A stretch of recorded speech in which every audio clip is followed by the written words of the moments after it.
Early in the morning of January 6, Russian radars stationed around Latakia, Syria detected no less than 13 kamikaze drones approaching. 10 of the explosive-laden unmanned vehicles streaked towards Maymim airbase, while 3 others swooped towards the Russian naval base at Tartus.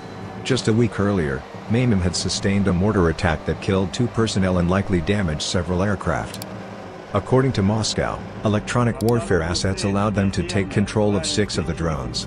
The remaining 7 were blasted out of the sky by Pantsir-S anti-aircraft vehicles, which combined 2 rapid-firing 30mm autocannons with a 12 surface-to-air missiles.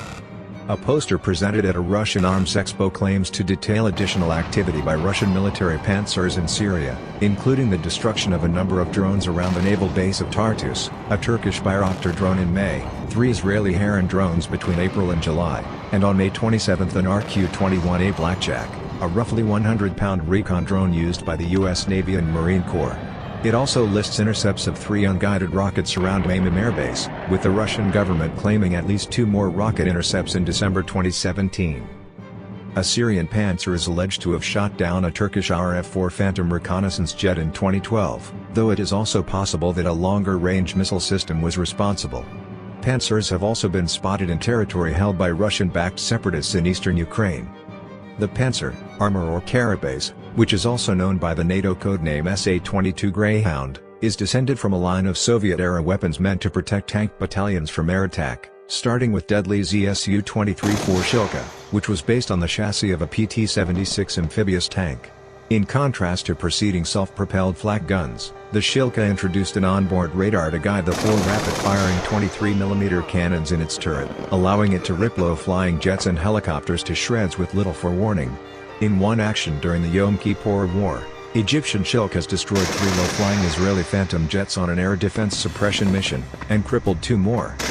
While the Shilka remain in service across the world, the type was succeeded in the 1980s by smaller production run of more sophisticated 2K-22 Tunguska, SA-19, vehicles, which swapped the quad guns for twin 30mm cannons. Research had shown fewer, larger shells were more likely to down a plane than many small ones, and added on better radar and 8 surface-to-air missiles, dramatically enlarging the system's engagement range. This extra firepower was hoped to suffice for defeating NATO's then new armored A-10 Thunderbolt attack jets and Apache helicopter gunships. In the 1990s, Russia began working on a Tunguska successor, swapping out the tracked, armored chassis for a truck body and increasing the missile load to 12. While the armored Tunguska was suitable for accompanying tanks over rough terrain on the front line, the idea was to make a cheaper but faster road mobile system suitable for rear area point defense duty, including protection of long-range SAM batteries from incoming anti-radar missiles and low-flying aircraft. This Pantsir has gone through many variations since the first prototype debuted in 1995, with varying truck chassis and radar configurations. The most prevalent model in Russian service uses a KAMAZ 6560 truck and has a crew of 3. A Pantsir can operate independently, or an entire battery can be slaved to control of a command post or a more powerful radar unit, from which the vehicles can receive firing orders. The anti-aircraft system can detect approaching aircraft up to around 22 miles away using its passive electronically scanned array search radar. This allows it to cue its shorter range but more precise engagement radar to begin locking onto a target from 15 miles away, a process that can be accomplished in just 6 seconds.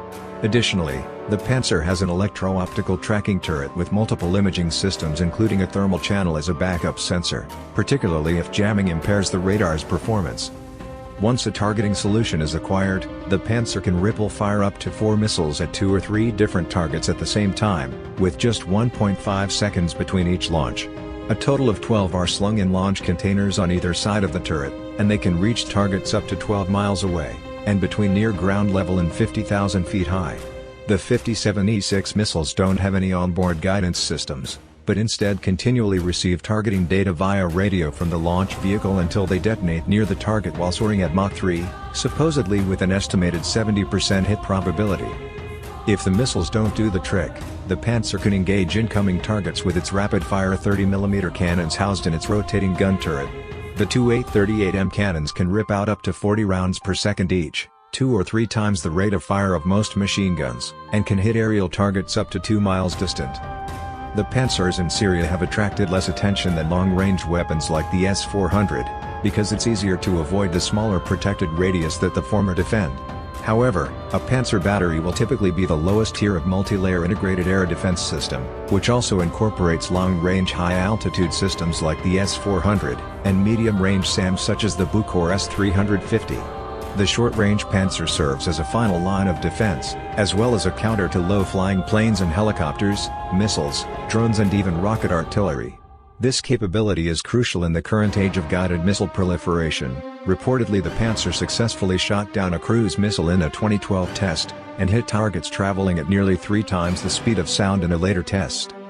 Integrated air defense networks can be taken apart from the air by a coordinated suppression campaign, and short-range air defenses in particular can be countered by coordinated use of long-range missiles and bombs. But doing so requires planning, time, and more expensive weapons and aircraft, which may not be readily available in a high-intensity conflict. In the case of missiles, short-range air defenses will also have a better shot at thinning out the incoming warheads before they strike. The Pantsir has had only modest export success in the Middle East and Africa, perhaps due to the system's non-negligible cost of roughly $13 to $15 million, with between 35 to 50 each in service or on order with Algeria, Iraq, Syria, the UAE and Jordan. Over 100 Pantsirs reportedly serve with the Russian military, and there are supposedly plans to install a navalized version on the aircraft carrier Kuznetsov. A modernized Pantsir-S debuted in 2015 with a more powerful radar that can detect targets up to 25 miles away and improved 50-76E missiles with a range of 18 miles. Russia has also introduced the Pantsir-S, an Arctic warfare variant using an all-terrain vehicle chassis, which ditches the cannons for 6 extra missiles that can function at -50°C. Defense officials claim that a new Pantsir-S model under development will be capable of engaging ballistic missile targets traveling several kilometers a second, normally a tall order for a short-range system. The U.S. military doesn't have a short-range air defense system nearly as capable as the Pantsir. This is because the American ground forces have been able to count on the Air Force to clear the skies of aerial threats, while Russia's military expects that its ground troops could come under sustained air attack, which is why they have developed such a diverse array of air defense systems. However, air superiority may not be achieved immediately in the crucial early phase of a conflict. More importantly, the mass drone attack in Syria perfectly illustrates why WAVs are making ground-based air defense essential. While U.S. fighters have shot down several drones over Syria, the jet fuel and guided missiles expended in such intercepts are likely far more expensive than the targets they are swatting, and few patrolling jets would struggle to counter a massed attack. Therefore, the mass drone attack on the Russian base in Syria, the largest of its kind to occur so far, is likely a harbinger of what is to come.